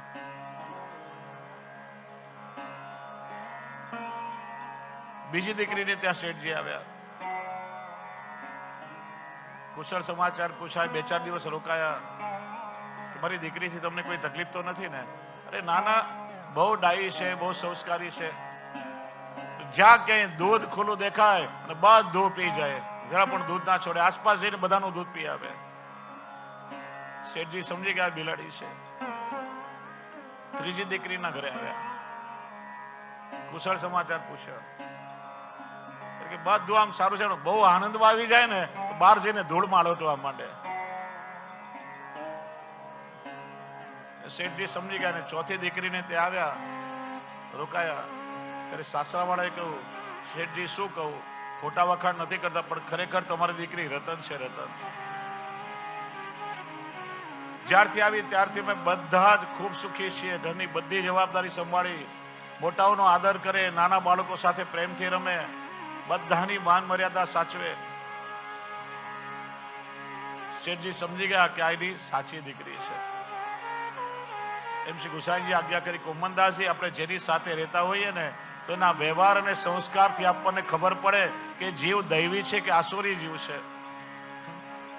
અને એટલા માટે આસુરીઓને છોડી એના દૈવી જીવ સાથે આપણે સત્સંગ કરવો. કોઈના મોઢા પર ના લખ્યું હોય કે આ કેવો છે, એનો ભાવ કેવો છે, પણ એની સાથેના સંગથી થોડા દિવસમાં જ આપણને અણસાર આવી જાય કે આના ગુણો કેવા છે. આનો સંગ કરી ને આપણે પ્રભુ સુધી પહોંચશું કે આનો સંગ કરી ને આપણે ઉલટા ઠાકોરજીથી બહિર્મુખ થશું? જેના સંગથી આપણે પ્રભુ સુધી પહોંચી શકીએ એવા ભગવદીઓનો સત્સંગ કરવો. અને કોઈનો સંગ કરીને આપણને એવું લાગે કે આના સંગથી આપણે પ્રભુથી બહિર્મુખ થશું તો ત્યારે ને ત્યારે એનો સંગ છોડી દેવો. કેમ કે આ કલિયુગમાં સત્સંગ દુર્લભ છે, દુસ્સંગ હર પળે મળતો રહેશે. શ્રી ગુસાઈ જેવી રીતે આજ્ઞા કરી. ત્યાર પછી એવો પ્રસંગ થયો કે કુમનદાસજીના છઠ્ઠા પુત્ર કૃષ્ણદાસજી, જેની શ્રીનાથજીના 4 ગ્વાલોમાં મુખ્ય ગ્વાલ તરીકે નિયુક્તિ આપે કરી હતી. એક દિવસ વનમાંથી ગાયો ચરાવીને પાછા ફરી રહ્યા હતા અને માર્ગમાં એક સિંહે ગાય પર તરાપ મારી. કૃષ્ણદાસજી બરાડી ઉઠ્યા, અરે અધમ, આ તો શ્રીનાથજીની ગાય છે, શ્રીનાથજી એની સાથે ખેલે છે.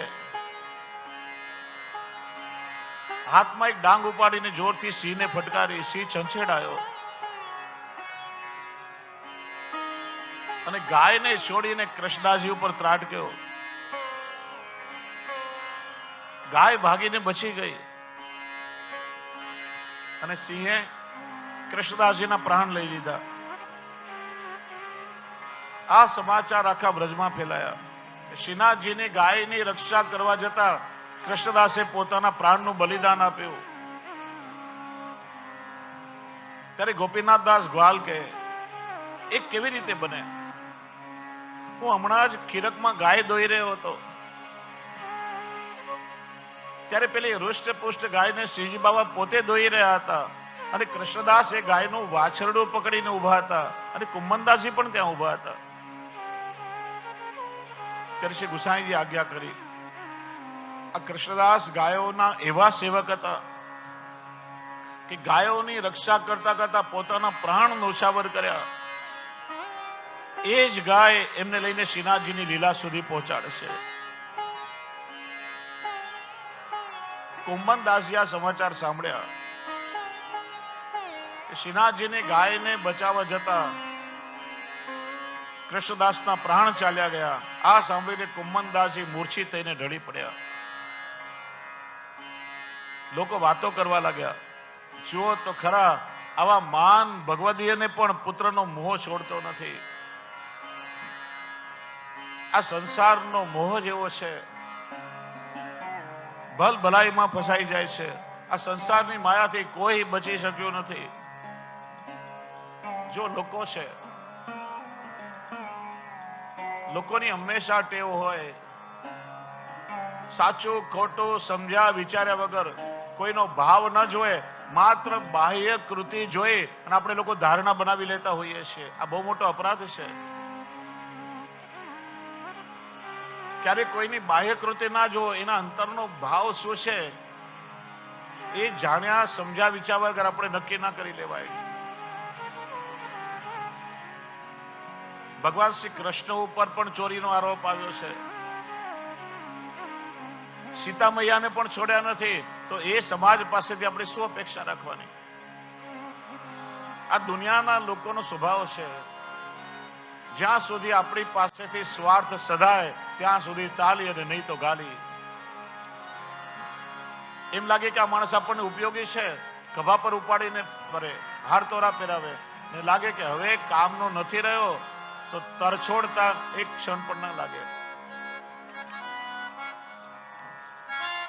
કુમનદાસજીની નિંદા થઈ, શ્રી ગુસાઈજીથી ના રહેવાયું. શ્રી ગુસાઈજીએ ઠપકો આપ્યો, અરે કુમનદાસજીના હૃદયના ભાવને તમે શું જાણો? એમને શું દુઃખ છે? એમને પુત્રના મૃત્યુનો શોક નથી. એ તો સારી રીતે જાણે છે કે એમનો પુત્ર ઠાકોરજીની લીલામાં છે. એમને દુઃખ છે તો એક વાતનો કે આ સૂતકમાં શ્રીજી બાવાની કીર્તનની સેવા છૂટી અને દર્શન છૂટ્યા.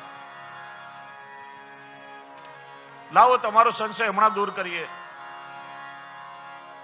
શ્રી ગુસાઈજીએ કુમનદાસજીના કાનમાં જઈને કહ્યું, કુમનદાસજી, આવતીકાલે સવારે ગ્વાલના સમયમાં જારી સરાવી અને અમે તમને શ્રીનાથજીના દર્શન કરાવશું. અને કુમનદાસજી સફળ બેઠા થઈ ગયા. दंडवत करे, कृपानाथ आपके बिना ऐसी कृपा और कौन कर सके? आप तो दीन दयाल हो, आपके बिना जीवन की सुधि कौन ले? श्री गुसाई जी कુમનદાસ जी અમે આપના મનની વાત જાણીએ છીએ. સંસારનું દુઃખ તો આપને સ્પર્શી પણ ન શકે. અરે જો કોઈ વૈષ્ણવ એક ક્ષણ તમારો સંગ કરે, એનું દુઃખ છૂટી જાય, તો તમને લૌકિક દુઃખ શું સતાવે? જાઓ નિશ્ચિંત થઈ કૃષ્ણદાસની અંતિમ ક્રિયા કરો. સવારે દર્શન કરવા આવજો. બીજા દિવસે કુમનદાસજી ગ્વાલના સમયમાં દર્શન કરવા આવ્યા. શ્રી ગુસાઈજીએ જારીજી સરાવી લીધા, કુમનદાસજીને દર્શન કરાવ્યા. તે દિવસથી કોઈ સૂતકી વૈષ્ણવ હોય તો કોઈને સ્પર્શ કર્યા વગર ગ્વાલના સમયમાં જારીજી સરે ત્યારે દર્શનની છૂટ મળી. કુમનદાસજીની આડીથી આ સુખ મળ્યું. પણ હંમેશા કહું છું કે વૈષ્ણવોએ સૂતકમાં કેવી રીતના સ્પર્શ અવસ્થામાં ક્યારે પણ દુરાગ્રહ ન કરવો. અને એવો દુરાગ્રહ મનમાં થાય તો કુમનદાસજીને યાદ કરવા. ક્યારે પ્રભુના દર્શન માટે એવી વ્યાકુળતા મનમાં થઈ છે ખરા? શું વાસ્તવમાં પ્રભુના દર્શનનો એવો તાપ આપણા હૃદયમાં છે ખરા? એવો તાપ જો ખરેખર આપણા હૃદયમાં હોય તો પ્રભુને પ્રસન્નતા થાય, અને નહીં તો ઠાકોરજીને પરિશ્રમ થાય. કે વૈષ્ણવોએ કોઈની દેખાદેખી હઠાગ્રહ દુરાગ્રહ ક્યારે ન કરવો. કૃતિનું અનુકરણ થાય પણ ક્યારે કોઈના ભાવનું અનુકરણ ન થાય. કે વૈષ્ણવોએ ક્યારે કોઈની દેખાદેખી ન કરવી, કોઈનું અનુકરણ ન કરવું. આપણા ભાવ પ્રમાણે ગુરુદેવની આજ્ઞા લઈ હંમેશા વૈષ્ણવોએ વર્તન કરવું. ત્યાર પછી શરીરાઈજી વર્ણન કરી રહ્યા છે, ગોવિંદ સ્વામી હવે ગોવિંદ દાસ બની ચૂક્યા છે. એમણે શ્રીનાથજીની સાથે એવું સાક્ષ્ય કેળવ્યું કે શ્રીનાથજી એમને દરરોજ પોતાની સાથે ખેલવા માટે લઈ જતા. એકવાર સેવકોએ શ્રી ગુસાઈજીને ફરિયાદ કરી કે ઠાકોરજીના રાજભોગ સરે અને આપ ભોજન નથી કરતા, ત્યાં તો આ ગોવિંદાસ પ્રસાદ લઈ લેશે. રાજભોગ આરતી પેલા પ્રસાદ લઈ લે. અને વૈષ્ણવમાં ચર્ચા થવા લાગી. શ્રી ગુસાઈજી આજ્ઞા કરી, ગોવિંદાસ તમે રાજભોગ આરતી પેલા પ્રસાદ લઈ લો છો? હા કૃપાનાથ, સાચી વાત છે, પણ હું પરવશ છું. ગોવિંદાસ, રાજભોગની આરતી સિવાય પ્રસાદ ન લેવો. બીજા દિવસે શ્રીજી બાવાની રાજભોગની આરતી થઈ ગઈ. પછી ગોવિંદાસ મહાપ્રસાદ લેવા બેઠા અને એ સમય દરમિયાન શ્રીનાથજીના અનવસર થઈ ગયા. શ્રીજી બાવા જગમોહનમાં પધારે, પાછા ભીતર પધારે, પાછા જગમોહનમાં પધારે. ગોવિંદાસ ના દેખાય. થોડી વારમાં મુખ અને હાથ પોછતા પોછતા ગોવિંદાસ દોડતા આવ્યા. શ્રીજી બાવા રાહ જોઈ રહ્યા હતા. શ્રીનાથજી કરે, અરે ગોવિંદા, આટલા સમયથી ક્યાં હતો? ક્યારનો તારી પ્રતીક્ષા કરી રહ્યો હતો. કેટલું મોડું થયું, દેખાતું નથી. હમણાં ઉત્થાપનના સમયમાં પાછું આવવું પડશે. ગોવિંદાસે કહ્યું, કૃપાનાથ, હું તો દરરોજ આપના ભોગ સરે તરત જ પ્રસાદ લઈ લેતો હતો, પણ શ્રી ગુસાઈજીએ, કાકાજીએ આજ્ઞા કરી છે, એવા પછી રાજભોગની આરતી થયા સિવાય મહાપ્રસાદ ન લેવો. જો આરતી પછી મહાપ્રસાદ લેવા બેઠો, કેવો ગળે ડૂમો ભરાઈ ગયો છે, કોળિયો હજી અંદર ઉતર્યો નથી. શ્રીજી બાવા ગોવિંદાસને પોતાની સાથે ખેલવા લઈ ગયા. અચાનક પ્રભુ અદ્રશ્ય થઈ ગયા. એ ગોવિંદાસ શોધવા લાગ્યા. પછી એમને દર્શન થયા કે અપ્સરા કુંડ પાસે કદમના વનમાં પ્રભુ સ્વામીજી સાથે વિહાર કરી રહ્યા છે. વિહાર કરતા કરતા શ્રીજી બાવાને એવી મસ્તી સૂજી કે સ્વામીજીના શ્રીકંઠની માળા પ્રભુએ તોડી નાખી. સ્વામીજી અટપટા ભાવો લઈ પ્રભુ સામે જોઈ રહ્યા છે અને ઠાકોરજી એક એક મોતી વીણી વીણી નિજ હસ્તી માળા પરોવી રહ્યા છે. આ લીલા એટલી અદ્ભુત હતી કે એનું દર્શન કરી અને ગોવિંદ સ્વામીના મુખથી કીર્તન પ્રગટ થયું. કદમ વન વીથીન કરત વિહાર, અતિ રસ ભરે મદન મોહન પિય, તોરો પ્રિય ઉરહાર.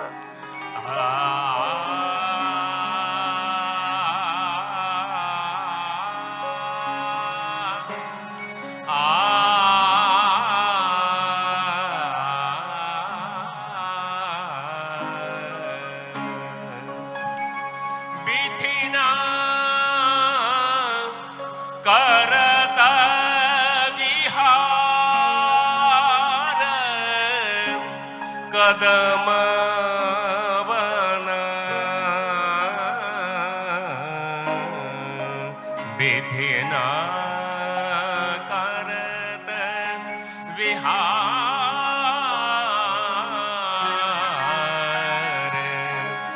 વિધિન કરત વિહાર, કદમ વન વિધિ ન કરતા વિહાર,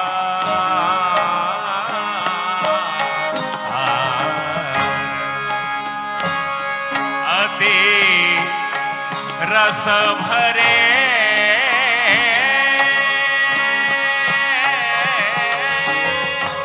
અતિ રસ ભરે મદન મોહના પિય, તોર્યો પ્રિયા ઉરહાર, કદમ વન વિધિ ન કરત વિહાર.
ગોવિંદ પ્રભુ શ્રી હસ્ત કર પ્રોવત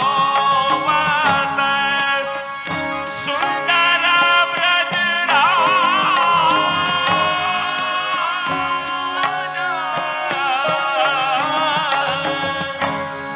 સુંદર બ્રજરાજ કુમાર કદંબ વન તિથિ ન કરત વિહાર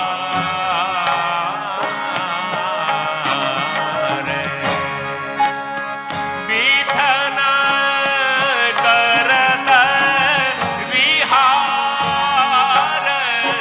કદંબ વન વિધન કરત વિહાર.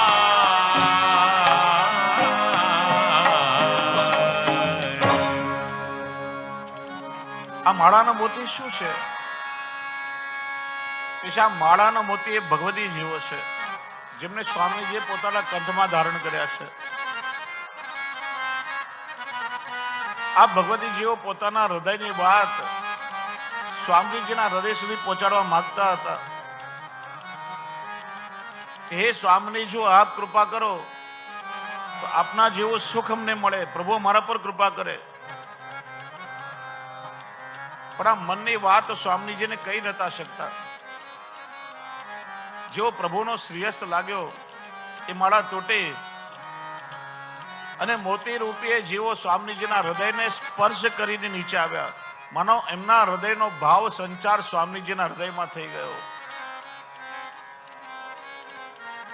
સ્વામીજીના મનમાં મનોરથ જાગ્યો અને ઠાકોરજી નીચે ઝૂકીને એક એક મોતી રૂપી ભગવતી જીવને પોતાના સ્નેહ રૂપી દોરીમાં પરવા લાગ્યા.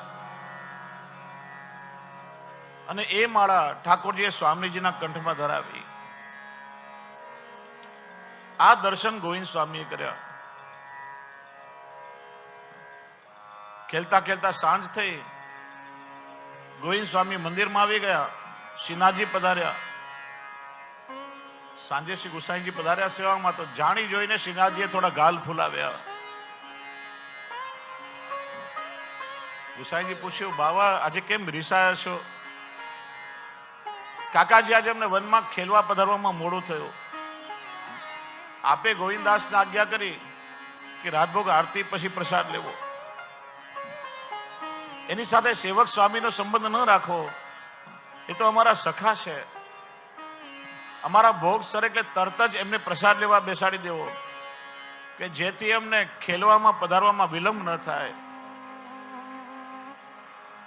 તરત શ્રી ગુસાઈજીએ ગોવિંદ સ્વામીને બોલાવી આજ્ઞા કરી, ગોવિંદદાસ, આવતીકાલથી જેવા રાજભોગ સરે અમે ભલે ભોજન કર્યા હોય કે ના કર્યા હોય, પણ તમારે પ્રસાદ લઈ લેવો. તમારે શ્રીનાથજીની સાથે ખેલવા જેવો વિલંબ ન કરવો, તમને દોષ નહીં લાગે. આમ ઠાકોરજીના સુખ માટે નિયમ ઘડાતા પણ રહ્યા છે અને ઠાકોરજીના સુખ માટે નિયમ બદલાતા પણ રહ્યા છે. કારણ કે પુષ્ટિ માર્ગમાં પ્રભુનું સુખ એ જ સર્વોપરી છે. રાસ પંચાધ્યાયમાં પ્રણય ગીતમાં 11 શ્લોકો છે અને એમાં ગોપીજનોએ ધર્મીના સુખની જ વાત કરી છે. સૌથી મોટો ધર્મ છે ધર્મીનું સુખ. એમાં ચાહે દેહ ધર્મ કે આત્મ ધર્મનો લોપ કરવો પડે તો પણ દોષરૂપ નથી. દેહ ધર્મ જરૂરી છે. દેહ ધર્મથી મોટો આત્મ ધર્મ છે, પણ આત્મ ધર્મથી પણ સર્વોપરી એ ભગવત ધર્મ છે. પ્રસંગ આવે છે, બ્રાહ્મણ વૈષ્ણવ મંગળાની સામગ્રી સિદ્ધ કરી નિજ મંદિરમાં સોહિની કરી રહ્યા હતા. જો ઠાકોરજીને જગાડતા પહેલા નિજ મંદિરમાં સોહિની થાય, પ્રભુની સન્મુખમાં ક્યારે પણ સોહિની ના થાય. જલ કે કઈ પણ વસ્તુ પડે તો કેવલ મંદિર વસ્ત્રથી પહોંચાય, સન્મુખમાં સોયની ન થાય. તો સોયની કરતા કરતા દોરી તૂટી ને બધી સળીઓ વિખેરાઈ ગઈ. વિચાર્યું, બહાર જઈશ તો અપરસ જોવાશે, દોરી લાવી, પાછો અપરસમાં સ્નાન કરીશ, એને બાંધી સોયની કરીશ, કેટલો વિલંબ થશે. મંગળ ભોગની સામગ્રી સિદ્ધ થઈ ગઈ છે, શીતલ થશે, પ્રભુને પરિશ્રમ થશે. તો પોતાની જનોઈ ઉતારી અને એ બાંધી અને નિજ મંદિરમાં સોયની કરી. બ્રાહ્મણ માટેની જનોઈ એ શિર સાટે કહેવાય. ક્યારે જનોઈ વળી ન કરે, પણ પ્રભુના સુખ માટે એ જનોઈ કાઢી અને સોયની બાંધી, તો એના માટે દોષરૂપ નથી. કેમ કે ત્યાં પ્રભુનું સુખ સર્વોપરી છે. ભગવત ધર્મ સૌથી શ્રેષ્ઠ છે. સેવકનો ધર્મ છે કે સ્વામી ભોજન કરે પછી જ પ્રસાદ લેવો. રાજભોગ આરતી થાય, શ્રી ગુસાઈજી મહાપ્રસાદ આરોગ્ય ભોજન કરે પછી સેવકોનો અધિકાર મળે. પણ ગોવિંદદાસે શ્રીનાથજીની સાથે ખેલવા જવાનું હોય, એમાં વિલંબ ન થવો જોઈએ, પ્રભુને પરિશ્રમ ન થવો જોઈએ.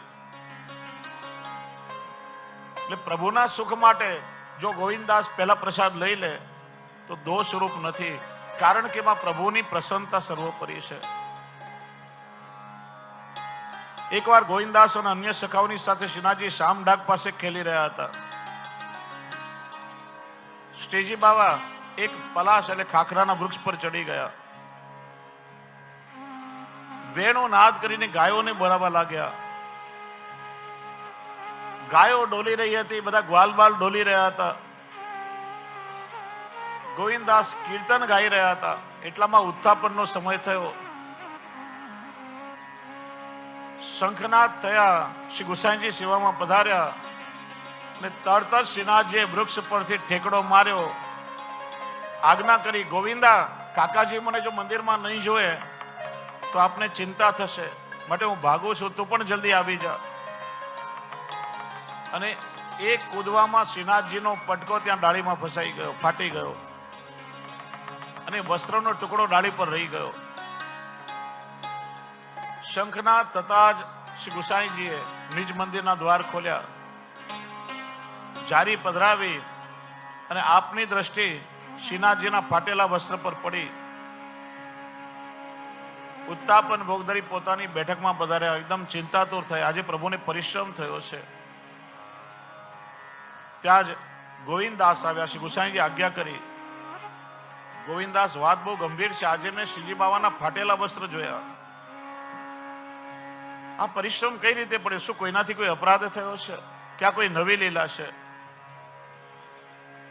ગોવિંદદાસ ખડખડાટ હસવા લાગ્યા. કાકાજી, આપના બાળકના સ્વભાવને આપ જાણતા નથી, કેટલો ચંચળ છે.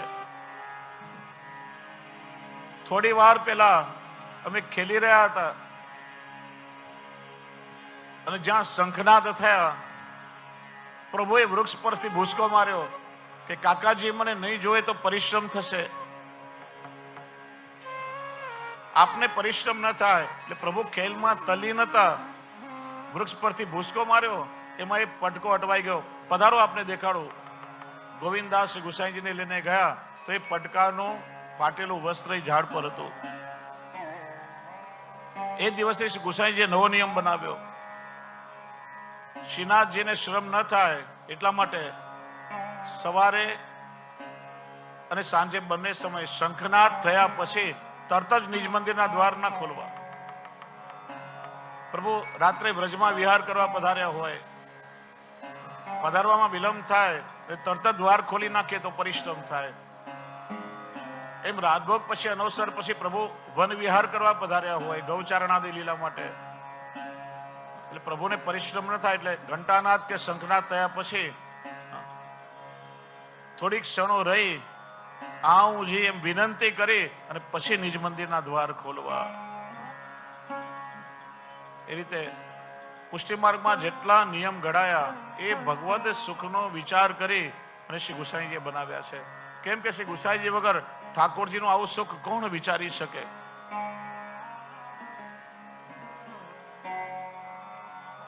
કે કુમનદાસજી કીર્તન ગાઈ રહ્યા હતા, દેખરી આવની મદન ગોપાલ કી, અને એ ગવૈયાએ સાંભળ્યું, એને કંઠસ્થ કરી લીધું.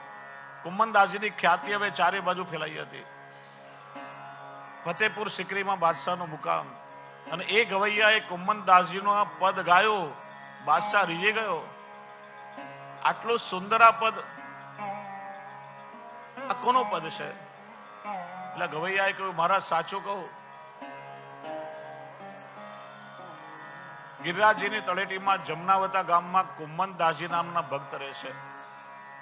અને આવા તો અનેક પદો ગાઈને શ્રીજી બાવાને રીઝવે છે.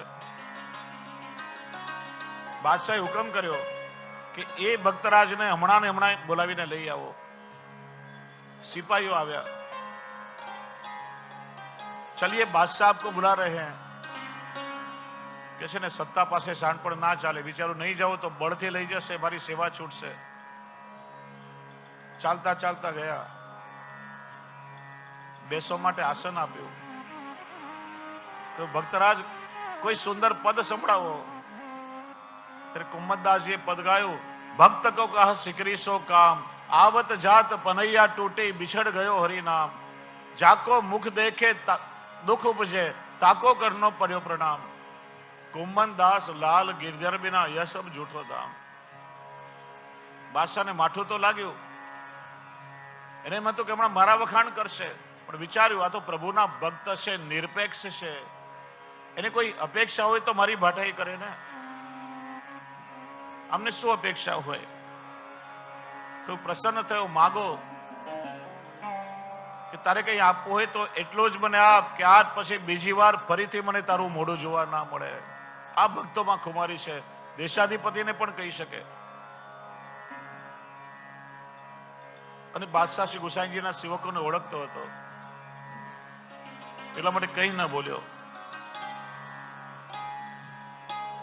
આવી રીતે અનેક જીવો પર કૃપા કરી. એક દિવસ કુમ્મનદાસજી શ્રીજી બાવાની સન્મુખ કીર્તન ગાઈ રહ્યા હતા. રૂપ દેખી પલક લાગે નહીં. અને રાજા માનસિંહ બ્રજના બધા જ તીર્થોના દર્શન કરતા કરતા આવ્યો.